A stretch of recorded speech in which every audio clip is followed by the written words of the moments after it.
Now we're going to talk a little bit about liquid luster now. Liquid luster is a sandblast coating that helps you fingerprint proof your sandblast surfaces. You know, when you sandblast a piece of glass, while it does frost the glass and give it a nice appearance, sandblasting will also pick up a lot of fingerprint oils, water spots, anything like that can get trapped into the little tiny fissures that's created when you're sandblasting your glass. The liquid luster will fill in those little fissures and give you a nice glow to your glass and fingerprint proof those sandblasted surfaces. Now you can do multiple coatings of the liquid luster to give a higher sheen on the glass, or do single coats to try and maintain as much of the sandblast appearance as you can. Now you're not just limited to using liquid luster on sandblasted pieces. This piece here we have both sandblasted and worked with pumice to give it a little bit more of a lustrous glow. You can also use liquid luster in conjunction with Vari-Etch acid polishing. The Vari-Etch, while it will etch and frost your glass, it also fingerprint proofs your glass. But then you can add a layer of liquid luster on top of that and it'll give your glass an even nicer sheen to the material. So you can use it a lot of different ways for different things. Today we're going to straightforward just look at coating this piece with some liquid luster, and we're going to take a look at the setup process. You'll need your liquid luster, obviously. You'll want some gloves to work with so you don't get it all over your hands and you don't make too much of a mess.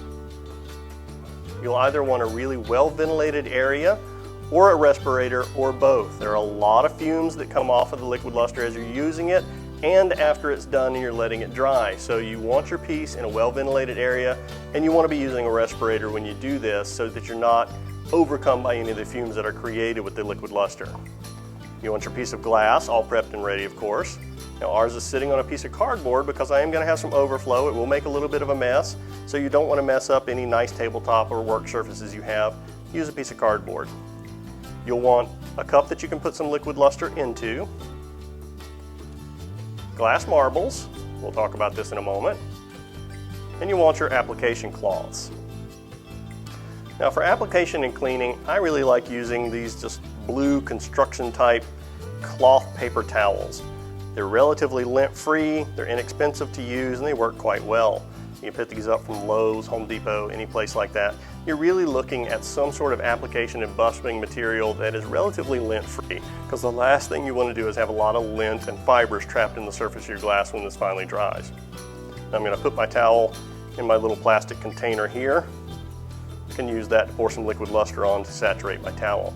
Now I do know some people that use something like a microfiber cloth for the application of the liquid luster. It's nice because it does not create any fibers, gives you a nice surface, but you have to be aware that when you use this liquid luster, any application material you use is going to be a one-time use. Once the liquid luster has saturated the material, it's pretty much done. You're not going to be able to clean it out. Now I will use this microfiber cloth as my final buff on the piece. It's not going to get a lot of liquid luster on here, so I can use it numerous times, but it's going to leave a nice finish on there. So I'll have my application cloth ready. You'll also want to have a couple more of these cloths to be able to wipe off the excess liquid luster. So I usually use about 2 of these, fold them over into a square and have them ready, and maybe just 1 more just in case. And then my final buffing rag. So I'm not going to be wearing a respirator while I'm doing this, so I can talk through it. Now I am in a pretty good ventilated area, so I'm not worried about that. Normally you really want to try and wear a respirator when you're working with this. It's going to be the best solution for keeping yourself safe. I'm going to cap that. My cloth is soaked in there. Got a lot of liquid luster on there. So now I'm going to apply as quickly as I can to the surface of my glass, getting as much of a coverage area as I possibly can. And you want to do this as quickly as you can.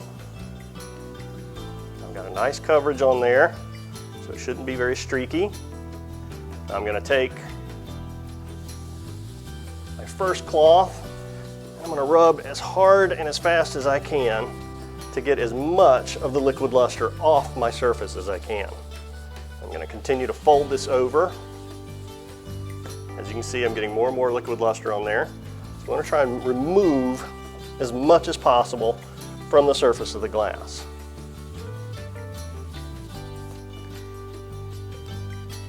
I'm also going to remove my 1 glove that has the liquid luster on there. I'm going to use my second cloth. Again, rub as much of the liquid luster off the surface of my glass as I possibly can. Now, oftentimes on a regular sandblasted surface, you're probably going to want to use 2 to 3 coats of the liquid luster. Now, this piece has been sandblasted and then worked with pumice, so it's a little bit of a finer surface, and I don't really have to go as deep to try and fingerprint proof it. Most sandblasted surfaces in either a 220 or 320 grit, you might be able to get away with 1 or 2 surfaces. If you're doing a rougher grit like a 120, you probably want to look at doing 3 to 4 coats of the liquid luster. Now I'm going to use my microfiber cloth to really give it a good buffing.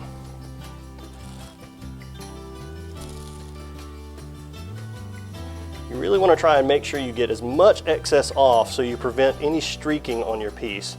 So it gives it a really nice, clean appearance, and you don't notice that there's actually a coating of any type on your glass. Now, if you do have buildup in an area that you need to clean up, you can use some steel wool and slightly abrade the surface before your next coat, and then try and remove as much as possible, and it will often clean that up. So now you see my glass piece has a very nice sheen to it. Don't see any streaking in there. And you're looking at about 4 hours to let this air cure. Now it can go a little bit faster if you provide a heat source or put a fan on it, but for the most part, you want to leave this for about 4 hours before you try a second coat. So it is a process. I'll make sure I don't have any excess liquid luster on the outside of my piece. And that's looking pretty good. Now I know you've been wondering about the marbles. Why do I have a cup of glass marbles here? Well, the liquid luster is an air-cured material. As you use material out of this container and reseal it, you're going to be trapping air into this container. Any air that you trap inside the container will try and start curing whatever liquid luster you have left. So if you've used half your bottle and you cap this thing up, 2 weeks later you're going to come back and half of this is probably just going to be a gooey mess, and you're going to have to throw this away and order more liquid luster.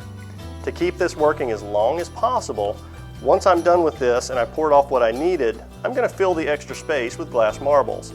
That will raise the level of my liquid luster closer to the top again, so I can cap it off without trapping a whole lot of air in here.